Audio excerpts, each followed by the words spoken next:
So my sister calls me one day and says, "We just come back from this trip. You've got to see my photographs of Benjamin. I'm seeing this strange glow in his eye." I'm on the phone with her and I said, "I've seen this glow too. Benjamin has a freckle in his eye. I don't think it's much of anything." But I hang up the phone with her.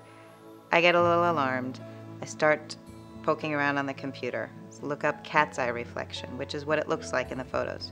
Sure enough, retinoblastoma, retinoblastoma, retinoblastoma. Everywhere I looked, retinoblastoma. Now I also know a little information is a dangerous thing, especially on the internet.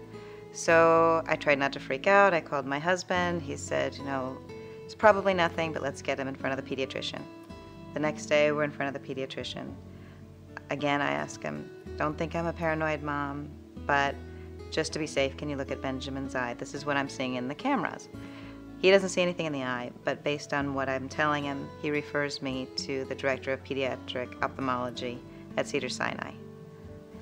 The next morning, I take Benjamin to school. Not 5-10 minutes later, I'm driving home. I get the call. It's the pediatric ophthalmologist. Based on what I'm telling them, they want to see Benjamin now.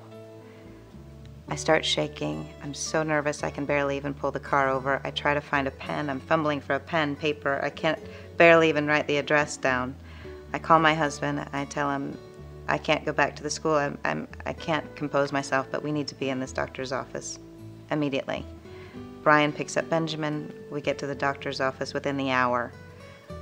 There, they see what they believe to be retinoblastoma in Benjamin's eye. They refer us immediately to the specialist at the Vision Center at Children's Hospital, Los Angeles. We drive frantically there with Benjamin, not knowing what we're facing. When we get there, we wait not more than 5 minutes between walking through the front door and into the Vision Center before Doctors Lee and Murphy are there ready to examine Benjamin. Once they examined him, they realized they needed to look at him in the OR. They told us the 3 possible outcomes for him, and upon viewing him under anesthesia in the OR, they were able to definitively come out and tell us that in fact it was Coats disease and not retinoblastoma that he's facing, but that this is a lifelong disease and we will be watching it until he grows to be, I hope, a very old man. In Benjamin's particular case, his mother first noticed something was wrong after she had gotten a photograph taken of Benjamin where the flash from the camera revealed that the left eye had an abnormal glow. It was a white glow.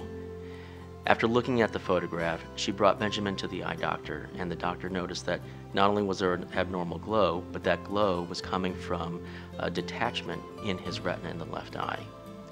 That detachment turned out to be a result of a condition called Coats disease, which is due to abnormal blood vessels.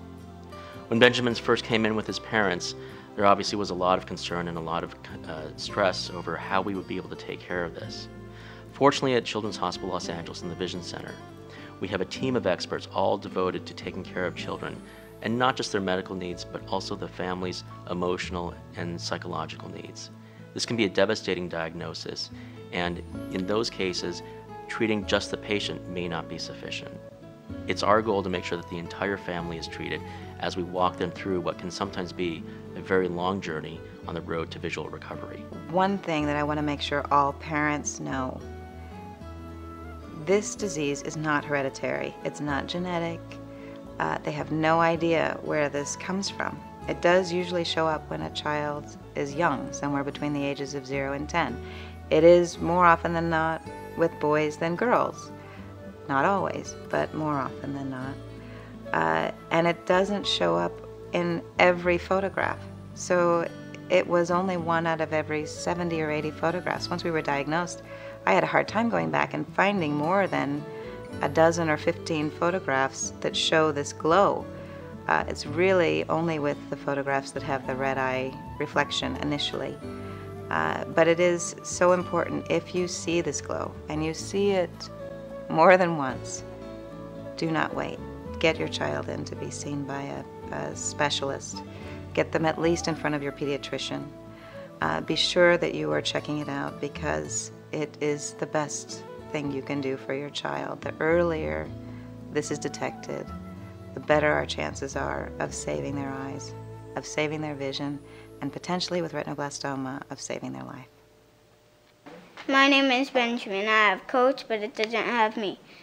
Thank you for your support.